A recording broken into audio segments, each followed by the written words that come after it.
I believe we're live. Yes, I guess so. Can anyone make a sign to confirm that we're live?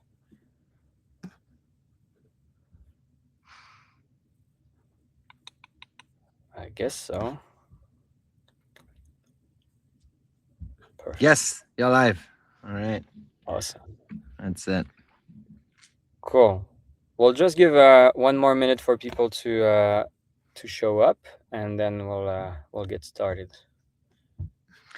One of the things that I sometimes find useful is if folks want to introduce themselves on the chat, it might make some connections with people who have similar interests or similar hobbies. Maybe not hobbies, I don't know. And so feel free to also let folks know where you're from and what you're particularly interested in hearing. I cannot guarantee that Thibault will follow that guidance, but...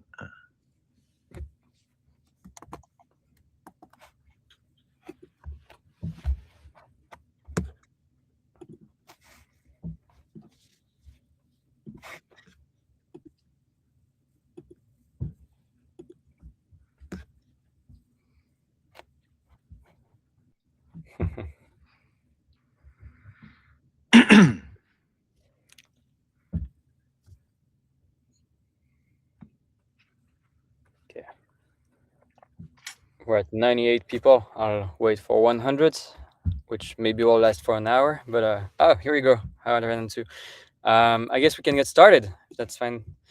Cool. Well, hey everyone, thanks for joining. I'm Thibault. I lead partnerships at Dust, and with me is Gabriel, our CEO and co-founder. Just to give you a quick word on the format, this is not going to be a keynote. We're not going to walk you through slides, features, etc. What we want is to have a conversation as if we were in your shoes. We know it's a very fast-moving landscape, evaluating an AI platform while the landscape is reshaping itself every other week is always kind of challenging.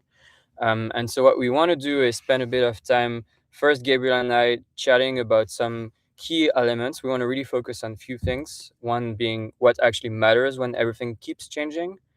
What's the difference between personal AI and organizational AI, and share a bit more about our vision, and talk also about what we're building and what we're not building deliberately. And so we'll just spend a few, maybe 20 minutes on this, but the goal is to then open up for questions. Any questions are welcome, the good ones, the shiny ones, the non-shiny ones, anything that helps make better decisions or better understand where things are headed. That's what we are here for. So with that in mind, my proposal is to get started and focusing with the first big item, which is what matters when everything keeps changing. So obviously, I think when you follow AI, you realize that there's a lot of movement right now in the industry. We saw OpenAI launched Frontier, Cloud Cowork went GA, and everybody's using it. There are new models every 2 weeks. Everybody's always wondering, well, is what I'm picking today going to be irrelevant in 6 months? And so one area we wanted to get Gabriel to talk a little bit about is when everything is changing or everything seems to be changing, what isn't and what matters and what should we focus on? So I'm curious to get your thoughts, Gabriel, on that topic. Yeah, I think it was a question that I don't know if he ever asked it or if people wrote blog posts about him asking it, but that Jeff Bezos kind of tried to always bake into reasonings like what's going to be very different and what's going to be the same in a certain amount of time. I think that what is going to be the same is that it's really tricky to get large numbers of people to do things in a aligned and coordinated way. And I'll break down what I think that means in the ecosystem that we're in. I feel like a lot of people on this call are probably in a similar situation. I'm very excited by this wave of technology. I built a company because of it. And I am spending my days, my nights, my weekends reading the latest updates on a space that's moving very, very fast. But I think that is increasingly getting disconnected from where the average knowledge worker in the average company that has an average appetite to reinvent itself with AI is going. So what's happening is we're sort of seeing this stretch and an increase in the distance between a fully AI immersed knowledge worker or team and the average person that feels like stuff has changed, maybe has pretty advanced personal ChatGPT usage, but hasn't yet seen a deep shift at the scale of their company. And so I think the summary is models will come and go, products will come and go. I really hope Dust stays for a very long time, but I have to remain humble that there will be a lot of change. What will not change is the organizational muscle that is being built and how useful that muscle is in adapting to the changes to come. I think the metaphor that I find quite powerful is like if AI is this massive tsunami wave, are you building a sandcastle or are you building a surfboard? Because there's risk in building what seems safe now, but might get taken in a tide of change. And there's tremendous opportunity in building something that is going to take advantage of that continuous change and update. So, your company's internal knowledge, your company's workflows, what the company does slightly differently from its competition, that is not going to change. And orchestrating that with AI is the opportunity. So it's really taking advantage of understanding what's new and plugging it well into what is going to continue to create a difference. We sometimes talk about like the journey of AI, a 4-step journey, people starting with shadow IT because the company hasn't given the rights to authorize tools internally. And then you get a secure chat and you call it company GPT or chat company. And then you move to embedding assistants left and right and people getting more advanced use cases, increasingly with write actions, not just read actions. But I think that the 4th step, the one that we really truly work on, think about, and believe in, is the stage of organizational AI. The entire company adapting at the pace of AI to the best ways to take advantage of that. So I think a lot of companies feel like they've adopted or they're adopting. And when you kind of look in detail what people are doing, then maybe it's stage 2. Many people are using the internal secure chatbot to ask questions about where a document is or what the latest version of a policy is, internal information search and retrieval.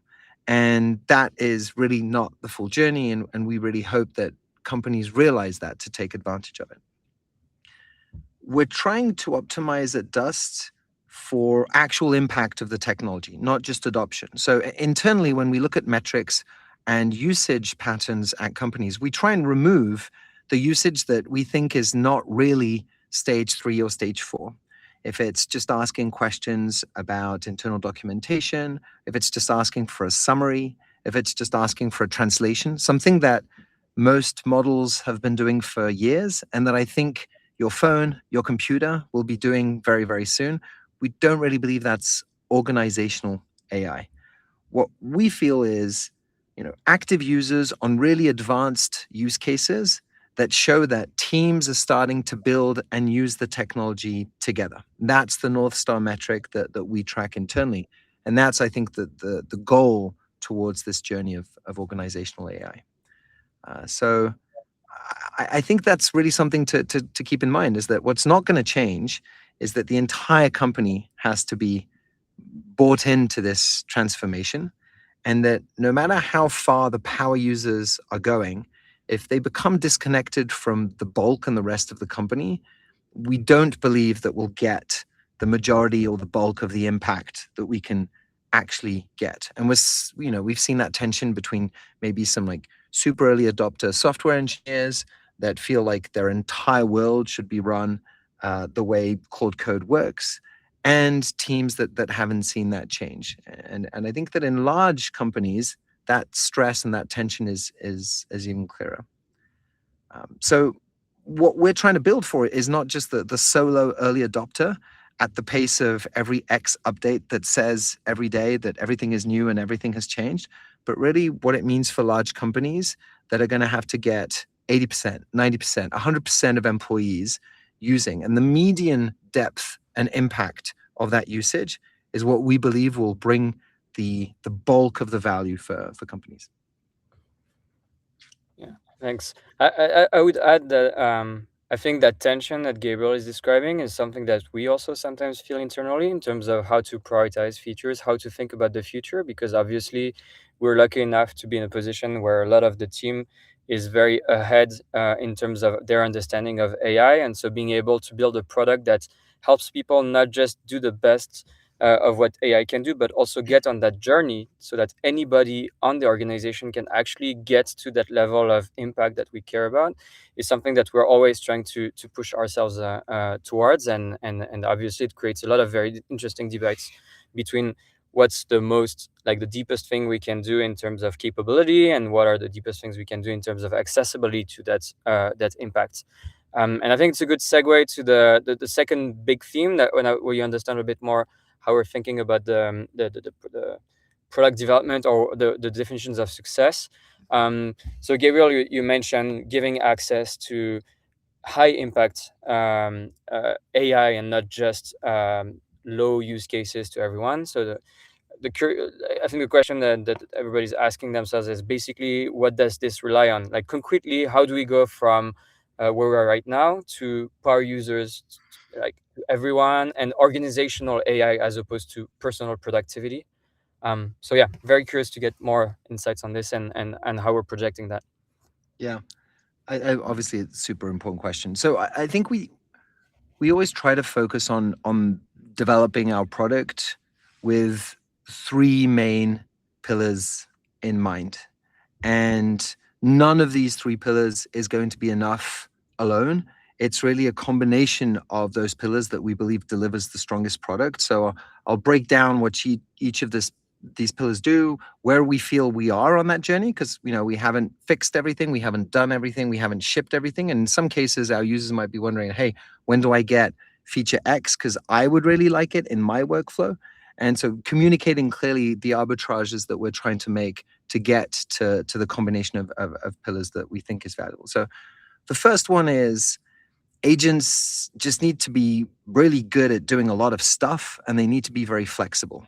And that's the pillar around agent capabilities and enriching those capabilities on a continuous basis, adding tools and skills that they can use, increasing their ability to modify the files and the documents that we work with every day, and making it increasingly easy to ask the agents to improve, to continuously be better.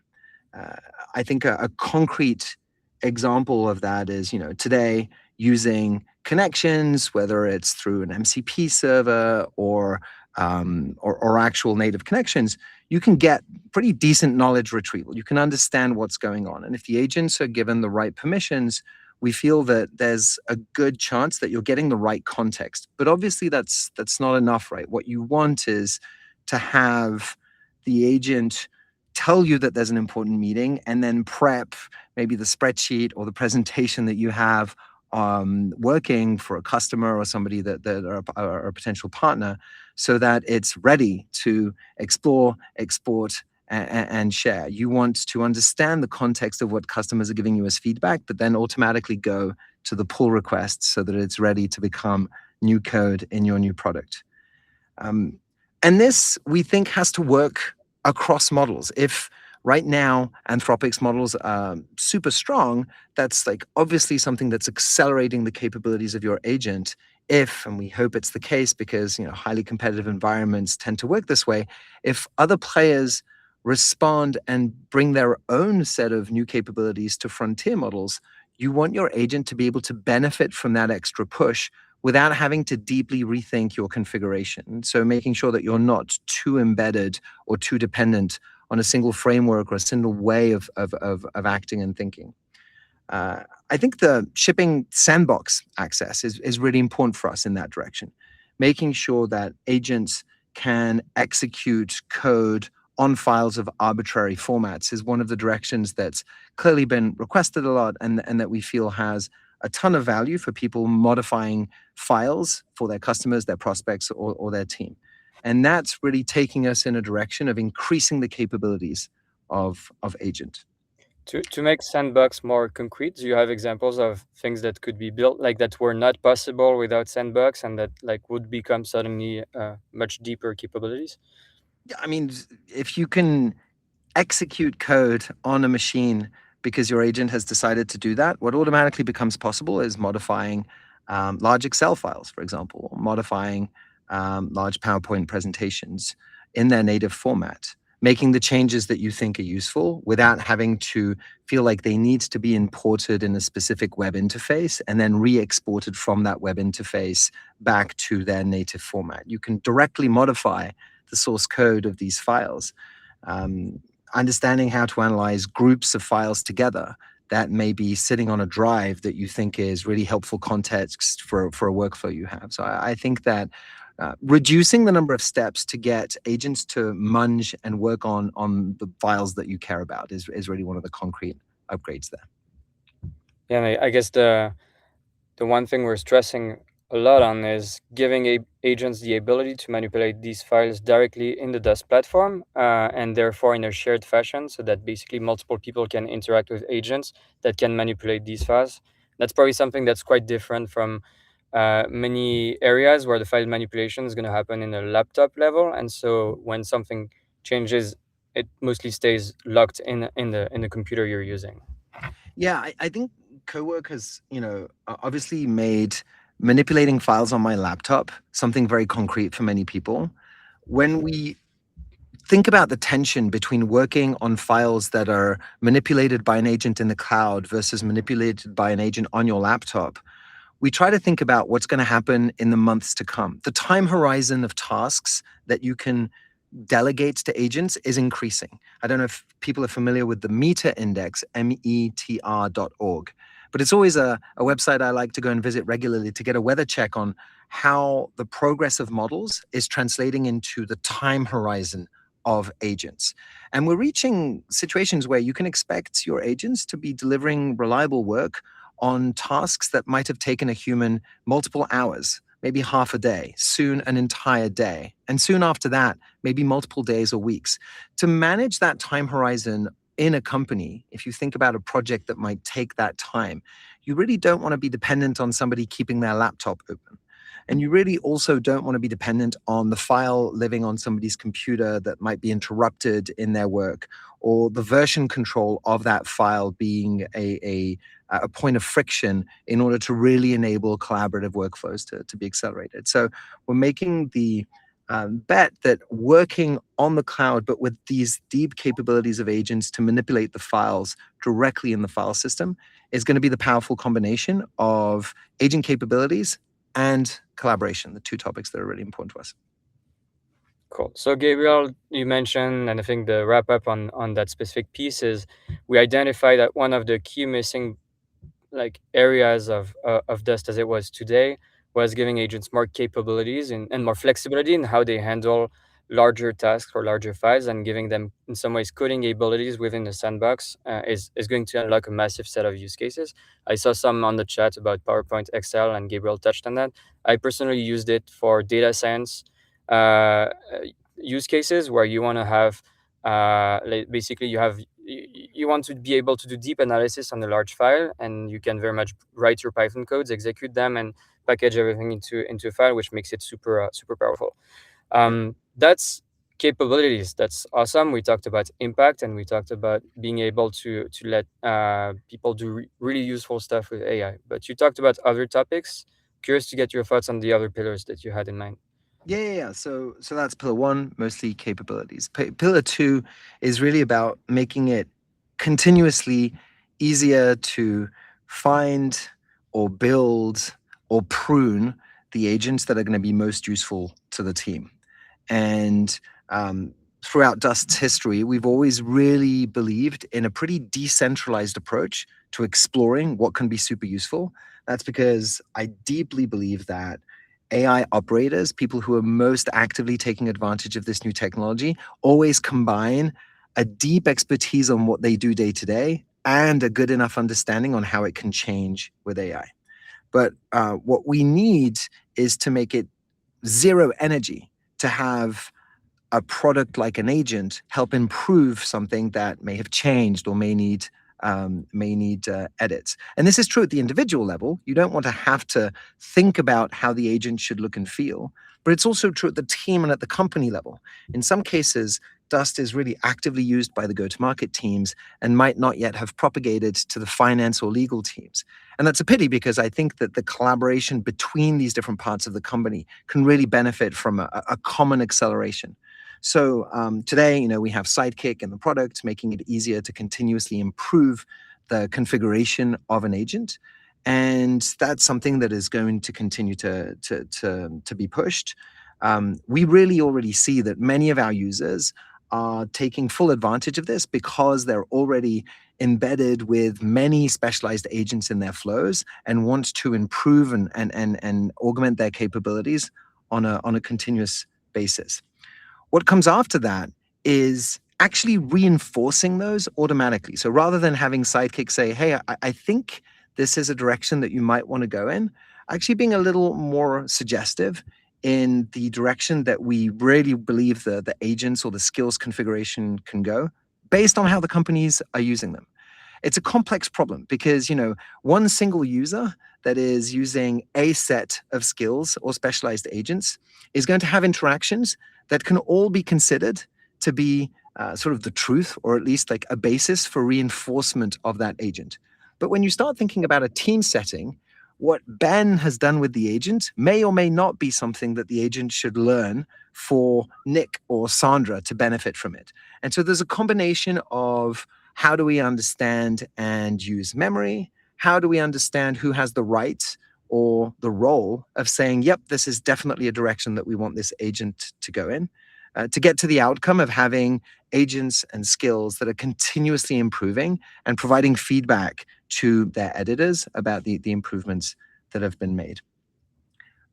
What this opens is actually the possibility to self-deploy in a company. That's really exciting for us. It's the idea that you don't just have to manually identify the teams and the use cases that make sense, but you can benefit from Dust to automatically spot and identify parts of the company that can benefit from an upgraded set of agents or an upgraded set of skills, for example. We often see in webinars or workshops that we do with users that some teams have pushed the depth and impact of their usage to the max, and others are still basically using knowledge retrieval or simple question and answering, maybe simple translation workflows.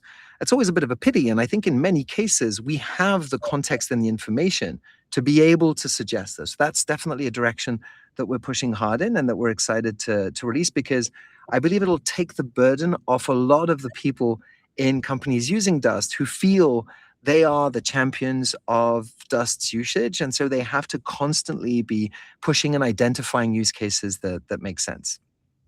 Yeah, what I find very interesting about that piece is it changes a little bit the paradigm. Like, we get a lot of questions around governance. How do you, like, all the heavy lifting of building these agents, knowing which agents, managing a large fleet of agents? And the answer we're going towards is, well, let AI do that job. Just like you have agents to help you on your parts of the job, well, AI should also help you figure out how to build these agents, how to identify similar agents, how to deploy these agents, how to drive adoption. And so in some ways you can imagine that as a Dust admin or as a Dust builder, you would get your own set of agents that help you do your job. And it's a really different way of thinking about software, because right now many people still think in terms of toggles and buttons and dashboards, whereas we feel like there's no reason why it wouldn't change as well. And there are a lot of exciting things that we're exploring on that front that Yeah, will I mean, really drive the adoption.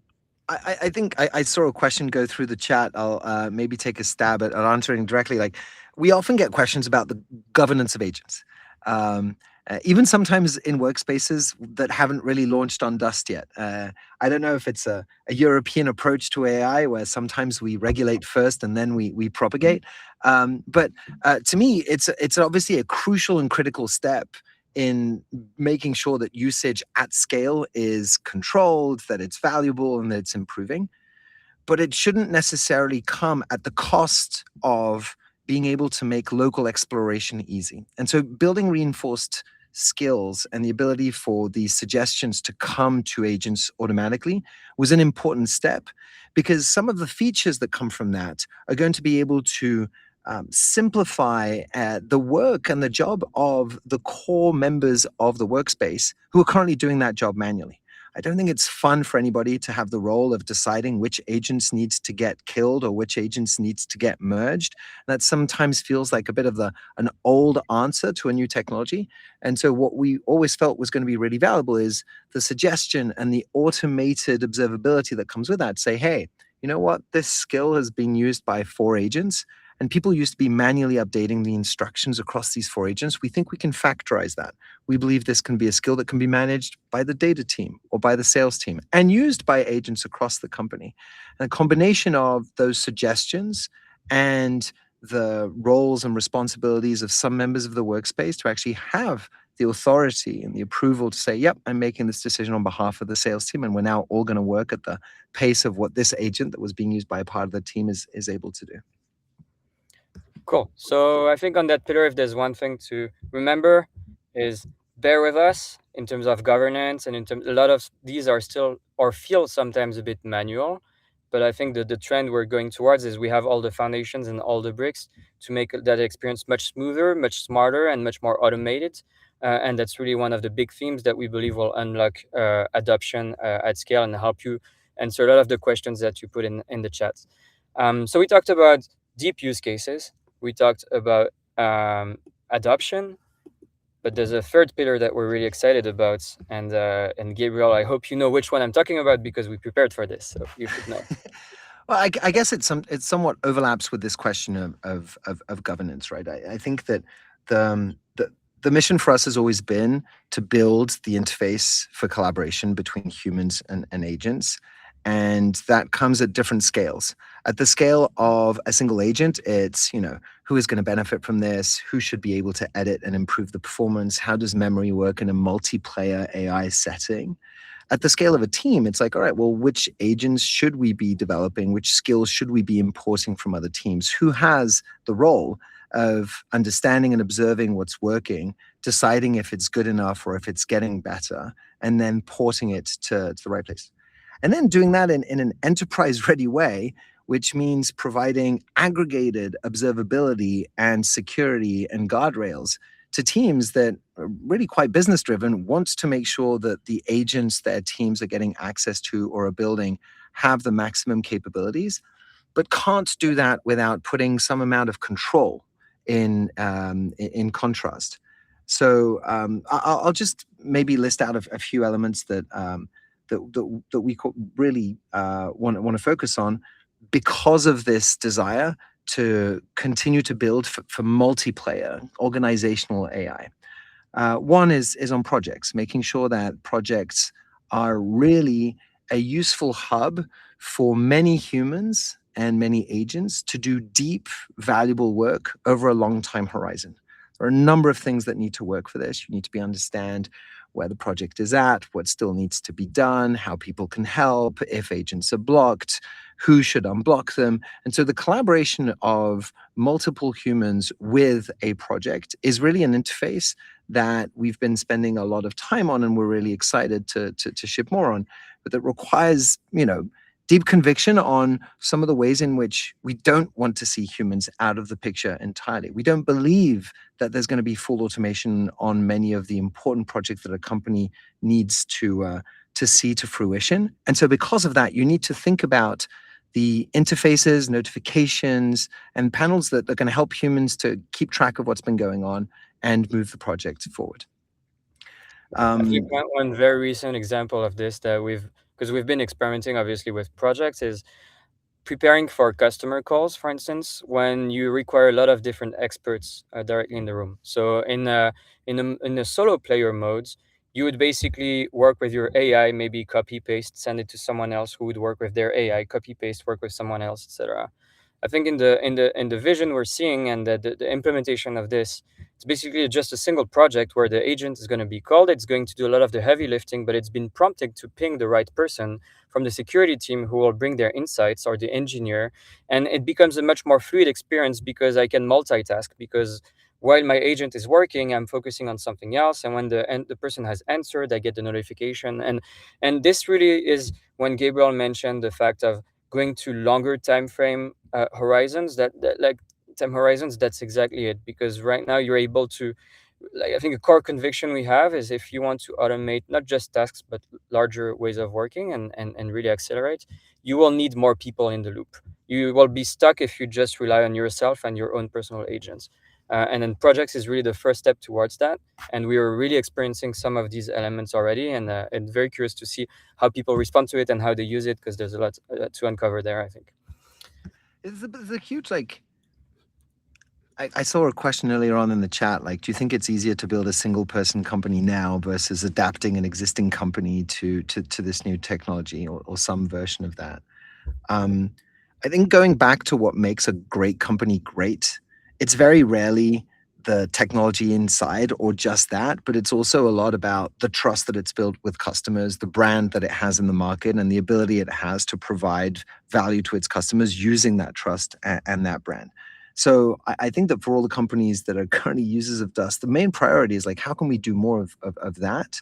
And how do we plug all of the humans that are on the team to increase the top line, to increase the growth, to increase the pace at which we make those customers happy? So I guess the single person $1 trillion company fantasy is not the one that I obsess about the most, because I don't think that it's the reality of our customers. And I don't think that it really answers some of the more complex product problems, which are that, people go on holiday. People need to be updated on stuff they've missed while they were out. People need recaps and a good compaction of context to really know that they can add value to a complex discussion.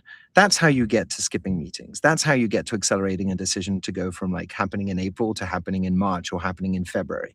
And that's where I think the huge lumps of productivity that teams can expect from true team and company level collaboration are at. And so just to finish on this pillar, because it's all about making this longer time horizon really effective between humans and agents, it also means that the security and IT teams need receipts. Like, they need observability. They need summaries of which tools are getting used by which agents, in which scenarios, for which data sets being used.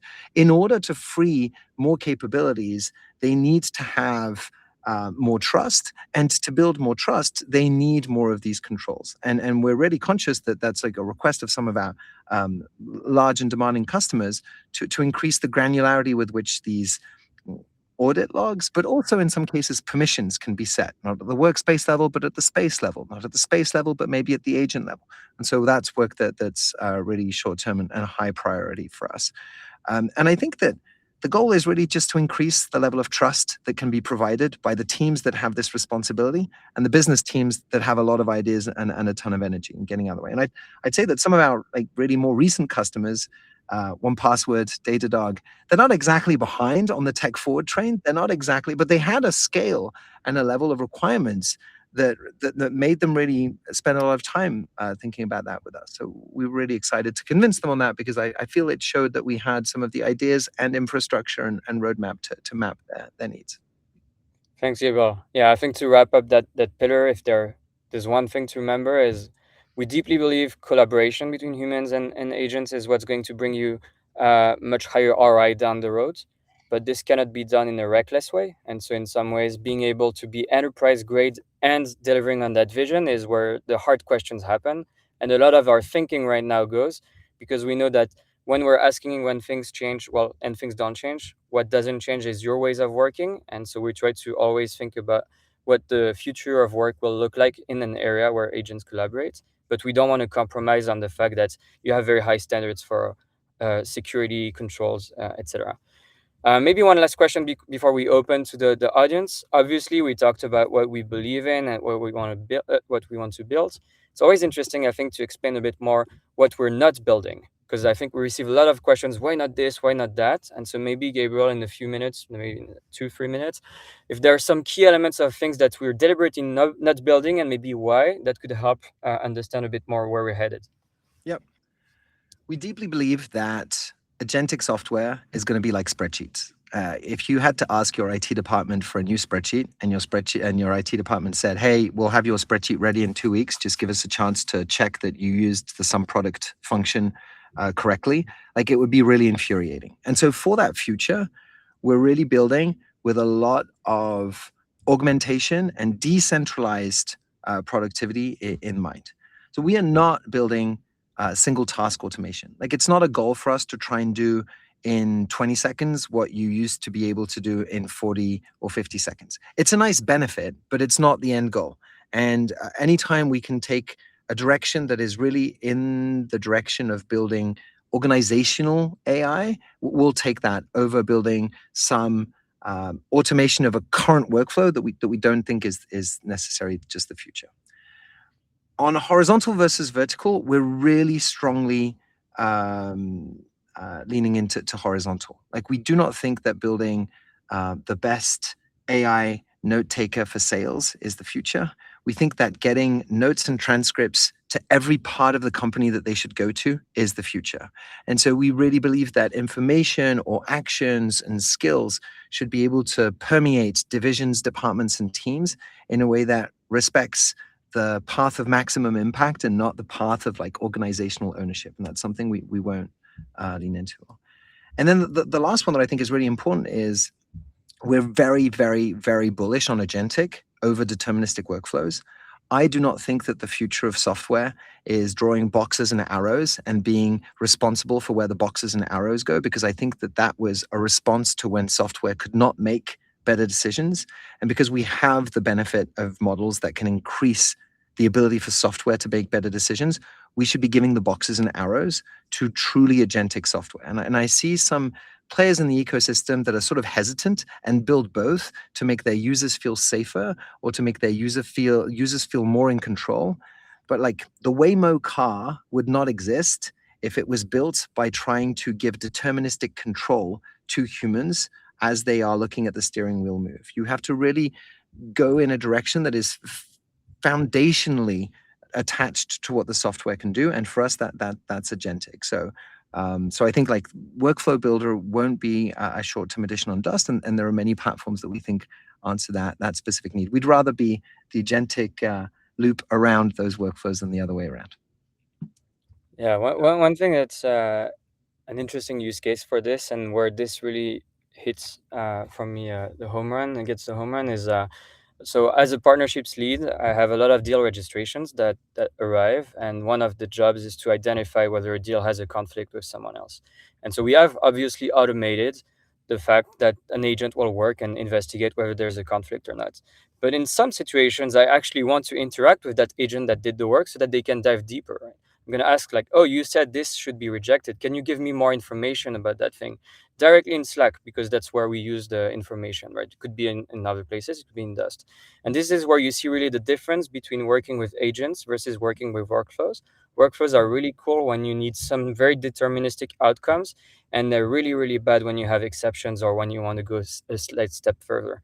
So there will be still many places where workflows will make a lot of sense, but we believe that in many situations, working with agents will be a superior way of getting a lot of these tasks or longer time frame workflows actually handled. Thanks, Gabriel. I think we covered a lot of these things. Hopefully it gives everyone a bit more insight into where Dest is headed. Maybe not within 2 months, but more within a year. Although things move really fast, and we try to ship everything in the next few weeks. And if our CTO Stan was there, he would say we need to go even faster.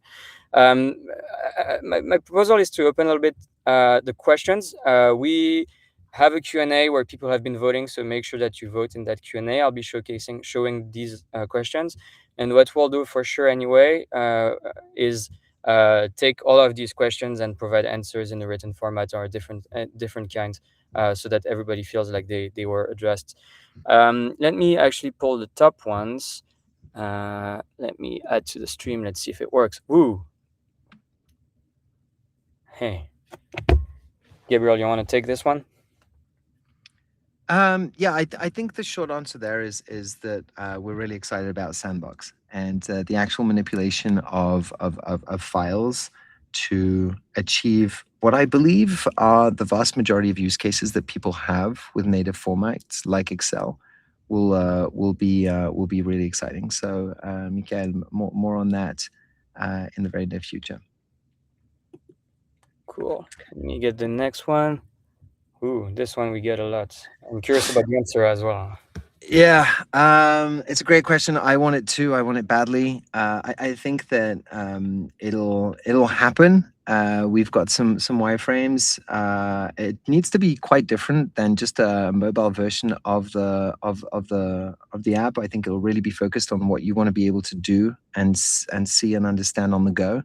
No timeline to promise on that, but I and many people who spend their time in between meetings or in between customers' offices or generally on the road are very, very excited for that. Cool. Oh.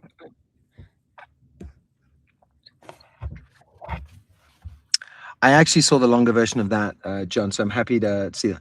I think there's two different kinds of topics that are being prototyped on Dust. And I think in some cases it's totally fine and great if the prototype is on Dust and the actual scaled version of the agent happens somewhere else. And in other cases, we hope to continue to gain our users' trust on scalability, observability, evals, performance management for the platform to actually rely on Dust. But by and large, Dust is built as an internal productivity platform. It really focuses on the use cases that might not necessarily be part of our customers' products. In some cases, when I discuss with chief product officers or head of product, like which part of my roadmap should be on Dust and which part of my roadmap should be on my team, I really encourage them to build internally a muscle to deploy agentic capabilities in their product if that's what the roadmap of their product if that's the direction the roadmap of their product should take them in. We had a large fintech launch a couple of new countries thanks to Dust by building agents that were able to review the incorporation documents of that specific country's companies without setting up an in-country team. And one of the leaders of the company was like, well, I'm a bit puzzled as to how to measure ROI because it's like 70,000% if I count the time and the number of humans that we would have done this without it. And then over time, it got built into the fabric of how that product actually supports those countries, those new countries natively. I say that's great. Like the goal is acceleration and the goal is impact. And we will continue to build in the direction that makes our users feel like we're delivering that. But the main goal is that people really decentralize and test what can be built with agents today rather than give themselves like excuses to wait 3 or 6 months. Yeah, to add to this, I think we've got this question obviously a lot, and the question of build versus buy is vastly unanswered right now. I think what we truly believe is there's obviously going to be a cohabitation between things that you build yourself, things that you buy that are very verticalized, and things that you buy in a somewhat no-code or Dust-like way. I think hopefully the vision that we've shared and just the pace at which things are going shows that sometimes it may be a bit risky to try to build prototypes, because even though you feel like you're going to be ahead of the curve in some aspects, you may miss on some of these items. We talked about adoption of any employee, right? You never really know if early adopters is going to get it, but how do you make sure that you keep raising the bar for all of your staff without creating a huge burden of maintenance is something that's always very complex. And so some areas that may be critical to your workflows, you're very much going to prototype them and possibly move them to more production ready infrastructure, the same way you would build a lovable website and then decide to graduate it into something more robust. But we believe there's a vast majority of use cases for which you would really want to have people in a builder mindset, much more experimental and much more flexible, because things will keep moving again and again and again. And this is where it will become really powerful. I see we're at time. There are still many questions, obviously, but I think we'll take them and come back to you. We will address all of them. And yeah, do you have any closing words, Gabriel, or anything you think we should be No, I doing think there's away some with? really great questions about how we map to potential usage patterns of LLMs versus fair use, and how we address like velocity and speed versus native LLMs without the orchestration layer. The goal and the name of the goal is always going to be value for fast-moving companies that understand that they're subscribing to a new way of working. And so it's not just like shipping a thing and then being done. It's really building a subscription to being able to continuously adapt as the capabilities of models evolve, as the actual number of employees that are really immersed in how LLMs and agents can work, evolve, etc. And that's going to be our North Star. I think that the ability to not build your agentic configurations with one single vendor remains, in our view, an advantage in the face of possible changes of price structures over the longer time horizon, rather than thinking just about the weeks and months to come. And that, to me, for a company is real sovereignty, the ability to continue to be in control as future things change. Cool. Little surprise, I'll have a last Easter egg because I like this question and I'm sure it's you're gonna find it interesting. I think, well, the second question you'll have to ask Anthropic, really. Although we're really not in a hurry to change our direct relationship with users and being autonomous, is it's that multiplayer AI is the central part of how we build a product, and thinking about it as a team exercise and a company exercise rather than a succession of individual heroics is to us the best way to scale in. I'd say maybe that's a way in which some of the architectural decisions made by one lab today, maybe another lab tomorrow, and the work that we've put into Dust has helped and guided us to date. Yeah, I'd add to that. I think Anthropic, given their lab and always trying to increase like research and understand how models should work and how AI should work, really focus on capabilities of models and agents and really raise the bar on that. There's no doubt about this. Some of the questions around organizational AI and some of the things we discussed are vastly different type of product or question sets that may be not directly related to what they're trying to solve for. So they're definitely driving usage and showing a lot of great use cases on code, on Excel, PowerPoint, which in some ways are a bit more deterministic in their ways of working. When you think about organizations, permissions, access to context, etc., and you want to go slightly beyond MCP, this is where the hard questions happen, and this is where I think the way we see things is quite different from where Anthropic is at right now. Cool. I think we're more than at time. Thanks a lot for attending. We will take these questions. Thanks, Gabriel, for sharing the vision as well. If you have any other questions or feedback that you would like to share, I don't know how you can share them, but I'm sure there's a way. So trusting the Feel team. free to share them by email. My email is gabriel@dust.tt, and I read every single email that has product feedback in the subject line. So that is not an invitation to apply to a job by putting product feedback in the subject line, but it really is an invitation to share. We're only as good as our users see us to be, and so your product is really a gift. Your feedback is really good. Thanks. This is great. Cool. All right. Thanks folks. very much. Have a great rest of the day. Take care. Bye-bye.